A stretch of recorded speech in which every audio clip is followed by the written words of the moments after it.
আচ্ছা, আমি এখন কিছু বলবো না তো।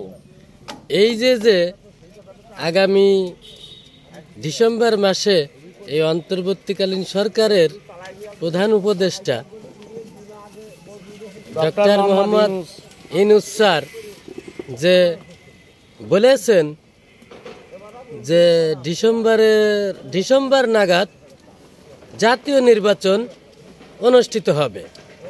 তো এই ডিসেম্বর নাগাদ যদি জাতীয় নির্বাচন অনুষ্ঠিত হয়, তার আগে স্থানীয় নির্বাচন কি দেয়া আদৌ ঠিক হবে কিনা, আপনার মতামত কি? এটাও সম্ভব না।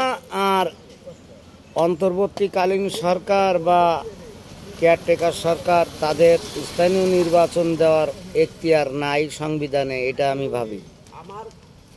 মানে এটা আপনার ব্যক্তিগত মতামত? হ্যাঁ। তো এই জাতীয় নির্বাচন যদি ডিসেম্বরে হয়, তাহলে আপনার ধারণা কি কোন দল সংখ্যাগরিষ্ঠতা পেয়ে সরকার গঠন করবে বা ক্ষমতায় আসবে? আমি মহান সৃষ্টিকর্তার উপরে ভরসা রেখে বলতে চাই, যদি নির্বাচন ফেয়ার হয় তাহলে বাংলাদেশ জাতীয়তাবাদী দল জয়লাভ করবে।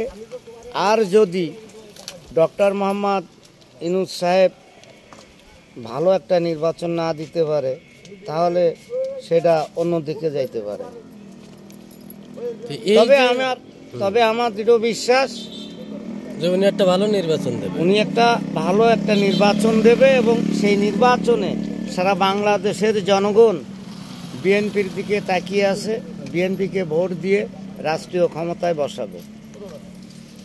আপনার কাছে আর একটা জিজ্ঞাসা, যে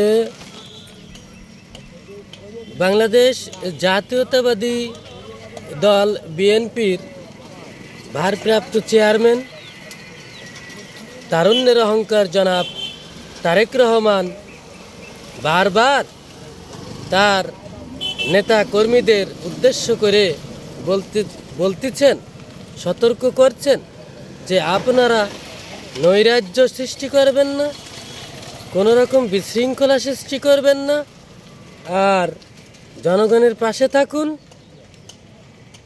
এবং জনগণের সেবা করুন। আমাদের ভোটের প্রয়োজন, আপনারা শান্ত হয়ে থাকুন। তারপরেও কিছু মানুষ, সবাই না, মুষ্টিমেয় দুই একজন মানুষ এই যে বিশৃঙ্খলা করছে, আসলে আদেও কি এরা কি জাতীয়তাবাদী দল বিএনপির লোক, বিশ্বাসী মানুষ, না এটা কোনো চক্রান্ত মনে করেন আপনি? এটা কিছুটা ফ্যাসিবাদের চক্রান্ত ধরে নেওয়া যায়। আর যারা এই সমস্ত করে, দলের গঠনতন্ত্র মানে না, এরা কোনো দলের লোক না, এরা হলো তাদের নিজের আখের গুছানোর জন্যে ব্যস্ত থাকে, দলের নাম ভাঙাই চলে।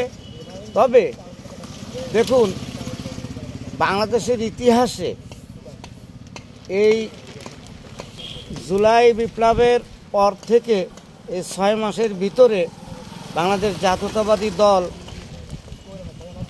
যে পদক্ষেপ নিয়েছে, বিএনপির ভারপ্রাপ্ত চেয়ারম্যান জনাব তারেক রহমান 300-র উপরে নেতাকর্মী বহিষ্কার করেছে দলের শৃঙ্খলা ভঙ্গ করার দায়। এরকম কোনো দলের ইতিহাস নাই। যেমন ফ্যাসিবাদী দলের বিগত 16 বছরে যারা এই সমস্ত আকাম কুকাম করেছে, তারা দলের ভালো জায়গায় প্রতিষ্ঠিত হয়েছে, কিন্তু বিএনপি ওই আদর্শ বিশ্বাস করে না।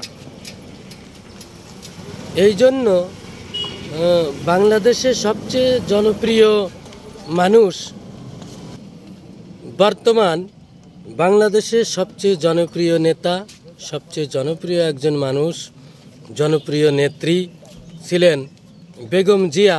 উনি অসুস্থ, উনার পরেই বর্তমান বাংলাদেশের সবচেয়ে জনপ্রিয়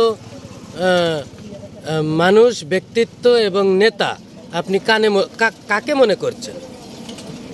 আমি মনে করি বর্তমান প্রেক্ষাপটে বাংলাদেশের রাজনৈতিক জনপ্রিয় নেতা হিসাবে জনাব তারেক রহমানই শীর্ষে। সবার শীর্ষে।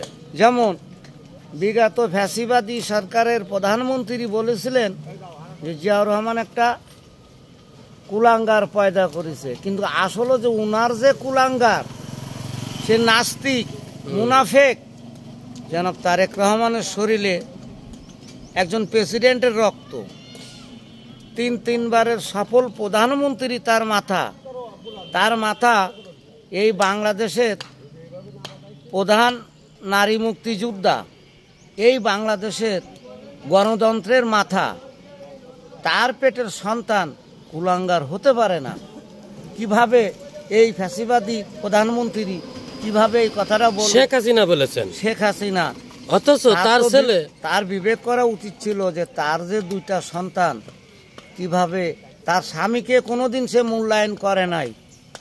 সে যেভাবে হোক বাংলাদেশের জনগণের ভোটের অধিকার হরণ করে রাষ্ট্রীয় ক্ষমতায় টিকে থেকে 4 বার এ দেশ শাসন করেছে। একদিনও বলে নাই যে আমার স্বামী ডক্টর শেখ ওয়াজেদ, বা তার ছেলেও কোনোদিন তার পিতাকে স্বীকার বলে নাই। কিন্তু জনাব তারেক রহমান সে সব সময় বলে, এবং পিতার আদর্শেই তিনি আদর্শিত। তার যে 31 দফা সংস্কারের যে কর্মসূচি, এটা বাস্তবায়ন করলে এই বাংলাদেশ হবে একটা বিশ্বের সেরা দেশ। ধন্যবাদ। আর আসলে আর একটি কথা বলে শেষ করব, সেটি হচ্ছে জনাব তারেক রহমান যদি বিএনপি ক্ষমতায় আসে, তাহলে আপনার কি মতামত, কিভাবে উন্নতি হবে এই দেশের? এদেশের জনগণ কিরকম থাকবে? জনগণ খুব ভালো থাকবে, আর দেশের খুব উন্নয়নমূলক কাজ হবে। অসংখ্য ধন্যবাদ।